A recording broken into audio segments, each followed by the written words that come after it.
क्या कहूँ मैं, देखिए इसका चेहरा साथ नहीं दे रहा इसी के सवाल का। अच्छा देखिए, दो बातें हैं। जो फैक्ट्स नहीं, साजिशों को देखा जाए, ज़्यादतियों को देखा जाए, मज़ालिम को देखा जाए, और जो रियासती ताकत के बल पे पुलिस दहशत गर्दी कर रही है उसको देखा जाए, तो पीटीआई अपनी जगह मौजूद है। आज भी वाहिद पार्टी है जिसके सबसे ज़्यादा नेशनल असेंबली में कैंडिडेट हैं और प्रोविंशियल असेंबली में। ये जो फैसला आया है, ये फैसला एक 17 रुकनी बेंच के फैसले की खिलाफ वर्जी है। उसका फैसला है वो रिपोर्ट शुदा, जो मैं आपको बताने लगा हूँ। वो फैसला है 2015 PLD पेज 401 पैराग्राफ नंबर 117। ये 18वीं आईनी तरमीम चैलेंज हुई थी, उस वक्त मैं लॉ मिनिस्टर था, और उसमें पूरी सुप्रीम कोर्ट ऑफ पाकिस्तान ने Rawalpindi bar association versus the federation फैसला ये किया कि चूँकि LFO के ज़रिए मुशर्रफ ने जो इंट्रा पार्टी इलेक्शन इंट्रोड्यूस कराया, इसलिए ये गैर आइनी है, हम इसको खारिज करते हैं। ये जब वापस गया पार्लियामेंट के पास, तो पार्लियामेंट ने सुप्रीम कोर्ट के 17 जजों के कहने के ऊपर उस फैसले की रोशनी में इंट्रा पार्टी इलेक्शन को डिस्पेंस कर दिया, नंबर 1। नंबर 2, इस फैसले को रिव्यू करने के लिए 17 जजों के फैसले को रिव्यू करने के लिए 18 नहीं तो 17 ही जज होने चाहिए जो वो कर सकते हैं। एक इसका पहलू ये कॉन्स्टिट्यूशनल पहलू है। दूसरा ये है कि आइनी तरमीम को ख़त्म करने के लिए आइन में 2/3 मेजॉरिटी से तरमीम हो सकती है।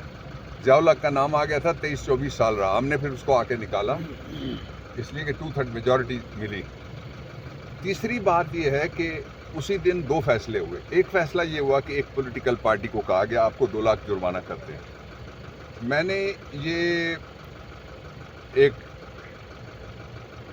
टेलीविज़न शो के ऊपर बैठ के कहा था कि मैक्सिमम जो पनिशमेंट दी जा सकती है अंडर द लॉ वो 2 लाख रुपए जुर्माना है। उसकी बजाय आर्टिकल 17(2) उसकी तौहीन की गई है खुली, कि इलेक्शन कमीशन ने कहा कि वो पार्टी जिसके पास करोड़ों वोटर्स हैं, जिसके 1 मिलियन से ज़्यादा तो सिर्फ मेंबर्स हैं, फॉलोअर्स को आप छोड़ दीजिए, उसको हम टेक्निकल नॉकआउट करते हैं। पेशावर हाई कोर्ट का फैसला दुरुस्त था, आइन के मुताबिक था। और ये जो फैसला अब आया है, बदकिस्मती के साथ ये फैसला वैसा ही है जैसा जस्टिस मुनीर ने मौलवी तमीज़ुद्दीन केस में फ़ैसला दिया था, और उसमें उसने कहा था कि ये जो सबॉर्डिनेट एक उस वक्त का लेजिस्लेशन थी, प्रेसिडेंशियल ऑर्डर था, वो आइन से बालातर है। आइन सबसे बालातर है, 17(2) पढ़ लिख।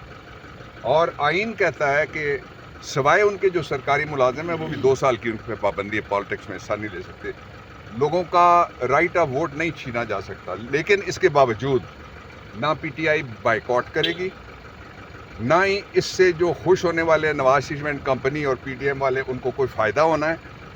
नवाज शरीफ ने पहले भी 2 दफ़ा कवानीन बनाए थे। एक दफ़ा बनाया था नैब का कानून, उसी के तहत वो अंदर हुआ था खुद। दूसरा बनाया था उसने दहशत गर्दी का, उसके तहत कराची में उसने ट्रायल भुगता। इसलिए जो ये फैसला है, इससे पाकिस्तान तहरीक इंसाफ का कोई वोटर मुतासर नहीं होगा। और जो मैं एक बात इतराम आदमियत के ख़िलाफ़ की गई है, इलेक्शन कमीशन का जो सिंबलिज़म था, आप कोई पाकिस्तान के कायदे आज़म के मकबरे की एक सिंबल किसी को दे देते, कोई ऑनरेबल सिंबल्स आप देते।